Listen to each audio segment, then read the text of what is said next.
اللہ الرحمن الرحیم۔ السلام علیکم اسٹوڈنٹس، کل ہم نے معاشات کی تعریف پڑھی تھی اور معاشات کی تعریف کے ساتھ ساتھ ہم نے یہ پڑھا تھا کہ کس زبان کا لفظ ہے، پھر اس کا میننگ کیا ہے۔ گھریلو ضابطہ کے بعد اس کا اطلاق کس پر ہوا؟ ریاست پر۔ ریاست کے بعد اس کو پولیٹیکل اکانومی یا سیاسی معاشات کہا جانے لگا۔ سیاسی معاشات کے بعد اس کو موجودہ دور میں اکنامکس یا معاشات کہا جاتا ہے، اور انہی ڈفرینٹ ادوار میں جو اس کو ڈفرینٹ نام دیے گئے، ڈفرینٹ تعریفیں کی گئیں، اسی وجہ سے پروفیسر رابنس کو کہنا پڑا کہ تعریفوں کی بھرمار نے علم معاشات کا گلا گھونٹ کے رکھ دیا ہے۔ اس کے بعد ہم نے پڑھا تھا کہ اس کی ڈیفینیشن کس نے کی؟ سب سے پہلے ایڈم اسمتھ نے۔ وہ کلاسیکی مکتب فکر سے تعلق رکھتے تھے، ان کلاسیکی مکتب فکر کے بانی بھی تھے، اور اس کے پیروکار جو تھے وہ ریکارڈو تھا، مالتھس تھا، جے ایس مل تھا اور این ڈبلیو سینئر تھا۔ یہ وہ ماہرین تھے، معاشرت دان تھے جو اسی دور میں کلاسیکل مکتب فکر کے دور میں ہی یہ ان کے حامی بھی تھے۔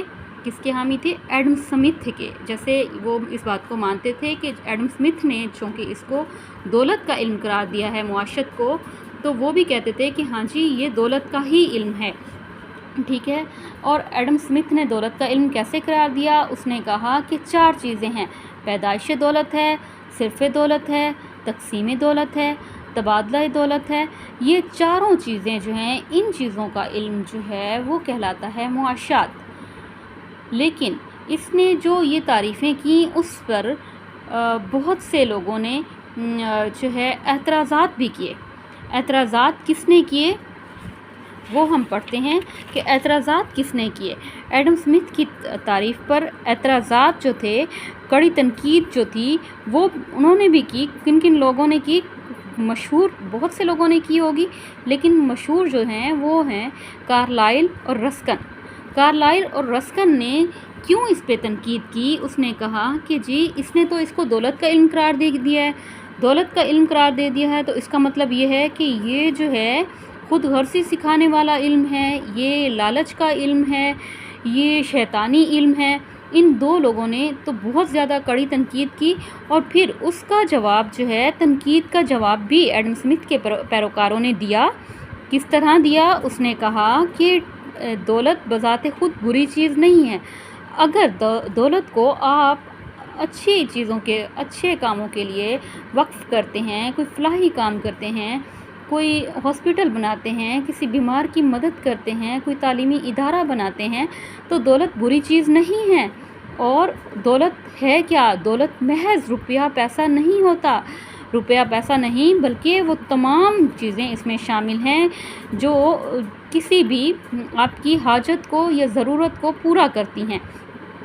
اور دولت کیا ہے؟ محض روپیہ پیسہ نہیں ہے، اس میں 2-3 چیزیں اور بھی آ جاتی ہیں جو کسی حاجت کو پورا کریں، جس میں افادہ، کامیابی اور انتقال پذیری کا عنصر پایا جائے، وہ کہلاتی ہے دولت۔ اور دیکھیں جب تنقید کا انہوں نے جواب دیا، انہوں نے کہا کہ جی دولت بری چیز نہیں ہے، اس کا استعمال کس جگہ پہ ہو رہا ہے وہ کہیں تو وہ غلط چیز ہے، کہ ہاں اگر اچھی چیزوں پہ ہو رہا ہے دولت اچھی چیز ہے، اور اگر استعمال بری جگہ پہ ہو رہا ہے، کسی چوری ڈاکہ، کرپشن، کوئی نشہ آور ادویات پہ یا جوا کھیلنے کے لیے استعمال ہو رہی ہے دولت، تو پھر بری چیز ہے، ٹھیک ہے۔ اچھا، یہ ہم نے پڑھ لیا کلاسیکل مکتب فکر کے بانی نے، ایڈم اسمتھ نے جو معاشرت کی تعریف کی وہ، اور تعریف کے بعد ہم نے پڑھا کہ تنقید جن لوگوں نے کی، تنقید کے بعد ہم نے پڑھا کہ تنقید کا جواب کس طرح سے دیا گیا، ٹھیک ہے۔ آگے کلاسیکل مکتب فکر کے بعد ہم پڑھیں گے کہ نو کلاسیکل مکتب فکر وہ کون لوگ تھے؟ وہ لوگ تھے اور ان کا نظریہ کیا تھا؟ نو کلاسیکل مکتب فکر کے ماہرین کے خیال میں معاشات مادی فلاح و بہبود کا علم ہے، اور اس مکتب فکر کے بانی جو تھے وہ تھے الفریڈ مارشل۔ الفریڈ مارشل، اور اس کے حامی یا جس دور کے الفریڈ مارشل تھے اسی دور میں جو اس کے حامی تھے ان کے نیم کیا تھے؟ ویگو، کینن اور بیوریج۔